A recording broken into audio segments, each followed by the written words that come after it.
किसान भाइयों, सादर नमस्कार। खेती और प्रकृति के चैनल के माध्यम से एक बार फिर मैं आपके सामने हाजिर हूँ। आज का मेरा विषय है मिट्टी क्या है और मिट्टी के स्वास्थ्य और हमारे स्वास्थ्य में क्या संबंध है। मैं इसी विषय पर आपके सामने चर्चा करूँगा। कृपया मेरी बात को ध्यानपूर्वक सुनें। साथियों, हमारा अपना जिस्म, पशु पक्षियों का जिस्म, जीव जंतुओं का जिस्म, वनस्पतियों का जिस्म और हमारी मिट्टी का जिस्म, इन सब की केमिस्ट्री एक जैसी ही है। इसका मतलब ये हुआ कि सभी का शरीर एक जैसा है। सभी का शरीर भूमि, गगन, वायु, अग्नि और नीर, इन्हीं पांचों तत्वों से मिलकर बना है और इन्हीं पांचों तत्वों के बीच सभी का लालन पालन होता है और मरने के बाद इन्हीं पांचों तत्वों में सभी को मिल जाना होता है। यही सच्चाई है। साथियों, हमारी धरती पर हमारे जीवन का आधार मिट्टी ही है। हमारा शरीर भी मिट्टी का बना हुआ है। हमारी सेहत का संबंध भी मिट्टी की सेहत से है। यही नहीं, धरती पर जितने भी जीवधारी हैं सभी का स्वास्थ्य का संबंध मिट्टी के स्वास्थ्य से है। साथियों, हमें मालूम होना चाहिए कि संपूर्ण ग्लोब के 2% भूभाग पर ही खेती योग्य भूमि है। इस भूमि के निर्माण में लगभग हजारों साल लगते हैं और भूमि के निर्माण करने के लिए भूमि के किले, लोम, सैंट, सभी कणों के अतिरिक्त वनस्पति, पशु पक्षी, जीव जंतु, मानव, जलवायु परिवर्तन, सभी का सहयोग भूमि के निर्माण में रहता है। भूमि के अंदर हमारे मित्र जीव केंचुआ और दूसरे जीव रहते हैं और 1 ग्राम मिट्टी में लाखों करोड़ों की संख्या में सूक्ष्म जीव भी रहते हैं।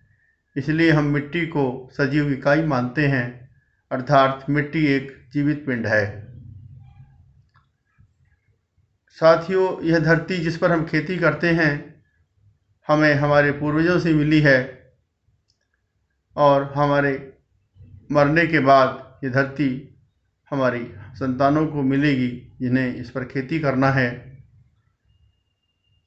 लेकिन साथियों, जब हमारे पूर्वज धरती पर खेती करते थे उस समय हमारी भूमि में जीवांश कार्बन की मात्रा 0.52 से अधिक थी और जैव विविधता भी संपन्न थी और भूगर्भ जल स्तर 40 से 50 फीट पर था।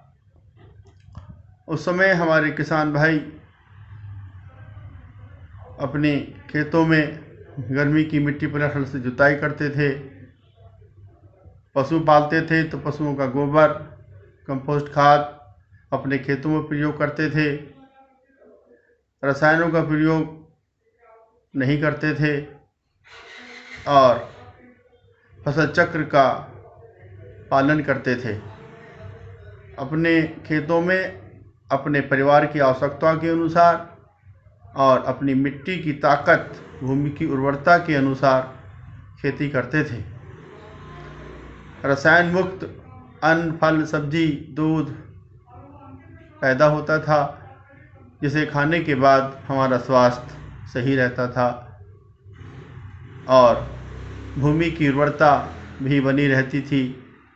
साथ ही साथ भूगर्भ जल स्तर भी 40-50 फुट पर ही बना रहता था और जैव विविधता भी संपन्न थी, उसे भी कोई नुकसान नहीं था। साथियों, आज जब से हमने रासायनिक खेती करना शुरू किया है, अधिक उपज देने वाली प्रजातियों का प्रयोग करना शुरू किया है, भारी कृषि यंत्रों का प्रयोग करना शुरू किया है, तब से हमारी मिट्टी में रहने वाले हमारे सूक्ष्म जीव और जीव, हमारे मित्र जीव केंचुआ, इत्यादि मर गए हैं। हमारी भूमि की उर्वरता निरंतर घटती जा रही है और आज हमारी भूमि में जीवांश कार्बन 0.2 से 0.3 के बीच या उससे भी कम रह गया है। जैव विविधता हमारी ख़त्म होती जा रही है, प्राकृतिक संसाधन भी क्षीण होते जा रहे हैं और आज जो उत्पादन हमें प्राप्त हो रहा है वह रसायन युक्त उत्पाद प्राप्त हो रहा है, जिसके सेवन से हमारे शरीर में लाइलाज बीमारियां अपना घर करती जा रही हैं और हम जो पैसा कमाते हैं, जो धन हम कमाते हैं अपनी बीमारियों के इलाज के लिए अपने डॉक्टरों को या अपने अस्पतालों में दे आते हैं। साथियों, हमें अपने स्वास्थ्य और मिट्टी के स्वास्थ्य के संबंध में सोचने और समझने की ज़रूरत है और सही दिशा में काम करने की ज़रूरत है। हमारा मानना है कि यदि मिट्टी का स्वास्थ्य अच्छा रहेगा तो हमारा भी स्वास्थ्य अच्छा रहेगा। यही हमारा स्वास्थ्य ही नहीं बल्कि पशु पक्षी जीव जंतु, हमारी फसलें, सभी का स्वास्थ्य अच्छा रहेगा।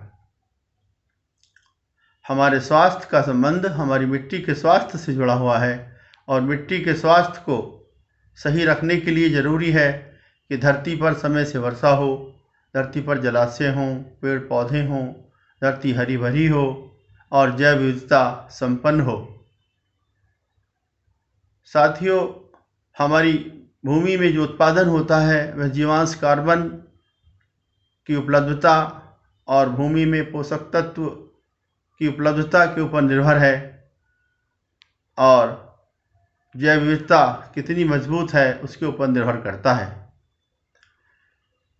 साथियों, हमें अपने इस्तेमाल के लिए, अपने परिवार के सदस्यों की ज़रूरत के लिए हमें हर रोज़ गेहूँ, चावल, दाल, आटा, दूध, सब्जी, फल, मांस, मछली, इन सब चीज़ों की आवश्यकता पड़ती है और ये सब चीज़ें हमें धरती से, मिट्टी से ही प्राप्त होती हैं, चाहे वो परोक्ष रूप से प्राप्त हों या अपरोक्ष रूप से प्राप्त हों।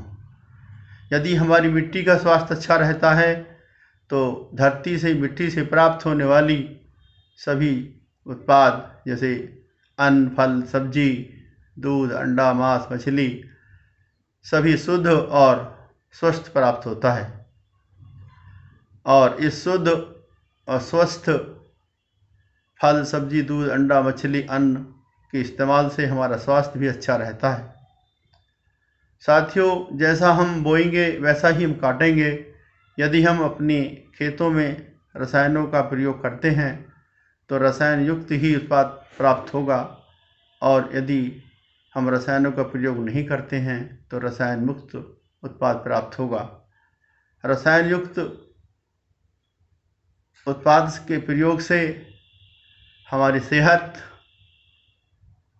अच्छी नहीं होगी और रसायन मुक्त भोजन उत्पाद के प्रयोग से हमारी सेहत अच्छी बनी रहेगी। इसलिए ज़रूरी है कि हम अपनी भूमि के स्वास्थ्य को बनाए रखें और हमें अपनी भूमि के स्वास्थ्य को बनाए रखने के लिए ज़रूरी है कि हमारी भूमि में जीवांश कार्बन की मात्रा बढ़े, भूमि में जल स्तर बना रहे, जैव विविधता बनी रहे, प्राकृतिक संसाधन बने रहें। इसके लिए ज़रूरी है कि हम अपने खेतों में मिट्टी पलट हल से गर्मी की जुताई करें, अपने खेतों की मेंढबंदी करके उस पर वृक्ष लगाएं, अपने खेत के निचले हिस्सों में तालाब बनाएं, जो तालाब हैं उनका जीर्णोद्धार करें और साथ ही अपने खेतों में हरी खाद का प्रयोग करें, गोबर की खाद का प्रयोग करें और जैव उर्वरक या जैविक खाद का प्रयोग करें। साथ ही साथ ज़रूरी है कि हम अपने खेतों में सूक्ष्म जीवों की संख्या को बढ़ाएं और सूक्ष्म जीवों की क्रियाशीलता को बढ़ाएं। इसके लिए ज़रूरी है कि हम अपने पास के जंगल से किसी बड़ या बरगद पीपल या पाखड़ के पेड़ के नीचे की मिट्टी लाकर अपने खेत में बखेर दें, जिससे हमारे खेत की उर्वरता, जीवांश कार्बन बढ़ेगा और हमारी मिट्टी स्वस्थ हो जाएगी। यदि मिट्टी स्वस्थ होगी तो उससे स्वस्थ, साफ और शुद्ध उत्पाद प्राप्त होगा और उसमें जो पोषक तत्व, जिस उत्पाद में जो पोषक तत्व हमें प्राप्त होंगे, उसी से हमारा शरीर भी स्वस्थ रहेगा। अंत में मैं अपने खेती और प्रकृति चैनल के माध्यम से आप सब लोगों से यह अनुरोध करता हूँ कि अपनी सेहत को सही रखने के लिए अपनी मिट्टी के स्वास्थ्य की तरफ ध्यान दें। यदि मिट्टी का स्वास्थ्य सही रहेगा तो हमारा स्वास्थ्य भी सही रहेगा। धन्यवाद।